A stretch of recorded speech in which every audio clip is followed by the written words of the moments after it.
Assalamualaikum warahmatullahi wabarakatuh. Nama saya Nur Syarifah binti Mazhar dari Kolej Universiti Islam Melaka.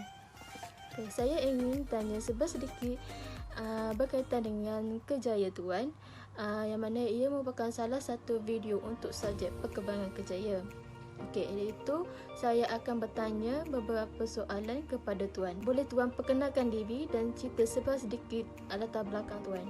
Adakah pekerjaan APM ini adalah kerana minat Tuan atau mengikut jejak langkah ibu bapa ataupun kawan-kawan? Assalamualaikum, salam sejahtera. Terima kasih sebab sudi temu ramah saya tentang isu Kerjaya ni kan. Saya perkenalkan diri dulu. Nama saya Lieutenant Muda Muhammad Arif bin Muhammad Farizan daripada Angkatan Pertahanan Awam Malaysia APM, Timur Laut, Pulau Pinang. Saya berkhidmat dengan APM ni sejak 2009 lagi lah. Kisahnya habis SPM hari tu, kawan pun ajak, jom kita join JPA 3. Dulu dikenali JPA 3. Jom kita join JPAM. Dulu dikenali sebagai JPAM lah. Sekarang kita dah naik setingkat lagi, dikenali sebagai Angkatan Pertahanan Awam Malaysia. Kita pun pergi lah temu duga. Time tu pergi sebab ajakan kawan lah. Rupa-rupanya bila dah join kursus dia, dah join latihan dia, dah join bekerja di sini, kita rasa seronok pula. Keseronokan kerja tu kita dapat, kita pun rasa macam okey ni, best ni Kerjaya ni. Tu yang kekal sampai sekarang lah. Untuk APM, kita ada 2 cabang lah. Satu yang tetap dalam seluruh Malaysia ni ada 1000 lebih anggota dan pegawai sahaja. Yang lain semuanya 2 juta lebih adalah volunteer. Volunteer ni maksudnya tak dibayar gaji, tak ada gaji, tapi dibayar elang. Dia dibayar mengikut jam yang dia bertugas lah. 1 jam untuk pegawai RM9.80. Untuk anggota RM8 1 jam. Satu hari 8 jam duty. Kalilah dengan 30, bolehlah dapat lebih kurang RM1,700, RM1,800 hingga RM2,400 sebulan. Lebih kurang macam tu lah. Tengok berapa jam dia duty, tengok berapa hari dia bertugas. Dalam mana-mana pekerjaan semestinya ada pengalaman pahit dan manis. Saya ingin tanya kepada Tuan, sepanjang Tuan berkhidmat dalam APM ini, apakah pengalaman-pengalaman tersebut? Untuk pengalaman manis, yang paling gembira sekali, of course lah, ada banyak kenangan manis di sini.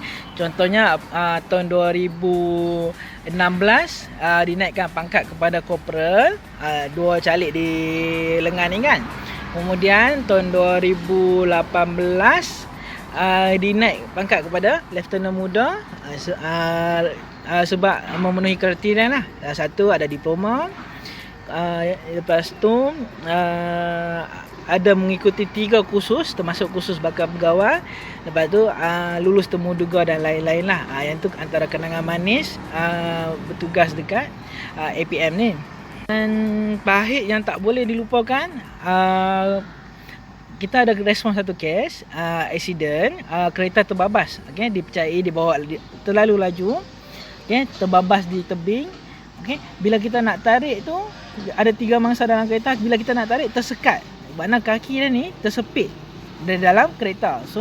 Kena tunggu bantuan pihak lain untuk potong kereta dan sebagainya. Kemudian baru kita boleh keluarkan mangsa daripada dalam kereta, masuk dalam ambulans, terus ke hospital.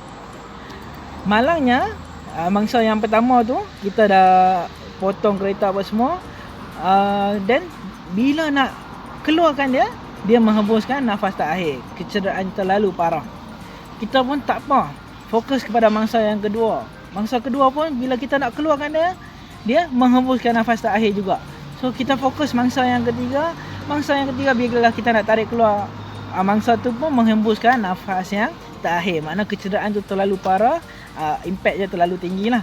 Yang tu yang terkesan sekali sebab kita dah usaha nak selamatkan dia. Tapi bila dah keluar daripada kereta yang tersepit tu, bangsa dalam keadaan meninggal dunia lah, tak ada nadi, tak ada pernafasan. Seperti mana yang kita tahu, COVID-19 ni makin lama makin meningkat. So oleh itu saya ingin bertanya kepada Tuan, apakah cabaran yang Tuan hadapi semasa COVID ni?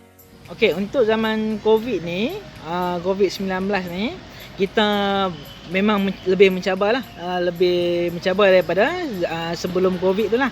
Okey, antara cabaran kita, tim ambulance service ni, untuk respon sesuatu kes, sebelum kita keluar dengan ambulans tu, kita kena pakai full PPE daripada hujung rambut sampailah hujung kaki.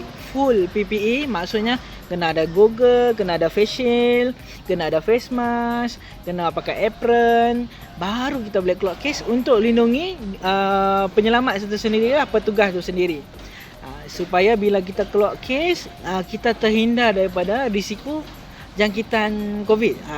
Bukan terhindar, ada risiko dia, tapi risiko tu lebih rendah dengan kita pakai full PPE ni lah. So, antara lain cabaran dia, untuk CPR pula, sekarang ni kita kena tambah prosedur untuk CPR. Sebelum kita memulakan CPR, sebelum kita mulakan tekanan di dada tu, kita kena letak kain yang nipis ataupun plastik di kawasan muka pesakit supaya apabila dia hembus nafas tu, tak kena nafas tu dekat penyelamat. Tak kena nafas tu dekat penyelamat. So, kita terhindar daripada risiko dijangkiti COVID-19 lah. Sebab COVID-19 ni berjangkit melalui titisan air daripada mulut dan hidung. Pada pendapat Tuan, apakah peluang yang ada untuk meningkatkan kejayaan APM ini? Sebenarnya memang banyak peluang untuk kita meningkatkan diri kita dah dalam kejayaan ni. Okey, sebagai contoh, ada peluang naik pangkat lah, daripada brevet, last corporal, sarjan, pegawai dan lain-lain lah.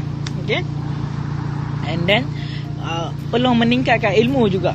Okey, sebab macam-macam kita boleh pelajari di sini.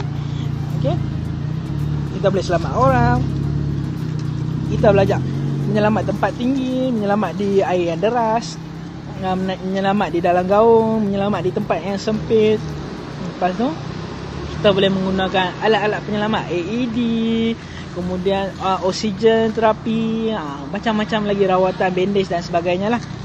Okay. Terakhir saya, adakah Tuan akan rekomenkan kerjaya APM ini kepada anak muda yang bakal menempuhi alam pekerjaan? Kadang kan kepada rakan-rakan lah, nak join APM ke tak, nak join APM ke tak, sebab apabila kita join APM, satu kita dapat menyertai macam-macam kursus yang berguna lah. Contoh kursus Microsoft Word, lepas tu kursus ambulance service kan, lepas tu kursus mengendali haiwan berbisa dan berbahaya. So macam-macam kursus kita boleh sertai. Selain tu kita dapat macam-macam pengalaman. Kita tahu macam mana nak selamatkan orang, macam mana nak melakukan CPR dan sebagainya. Memang saya suggest siapa-siapa saja untuk rakyat Malaysia untuk join APM ni. Selain kita dapat imbuhan lah, kita dapat elang mengikut kadar jam yang kita hadir bertugas. So saya amat mengalu-alukan si Swaza, lepas si Swaza ataupun semua rakyat Malaysia yang mana berminat kerja-kerja sukarelawan, yang mana minat kerja-kerja menyelamat orang, boleh join APM ni supaya kita boleh bantu orang satu. Kemudian kita boleh bantu tingkatkan diri kita melalui ilmu dan pengalaman yang kita boleh dapat dalam APM ni, insya-Allah. Ya. Terima kasih kepada Tuan atas segala kerjasama dan komitmen yang telah diberikan sepanjang tempoh temu bual ini. Itu sahaja dari saya. Wallahu a'lam. Assalamualaikum.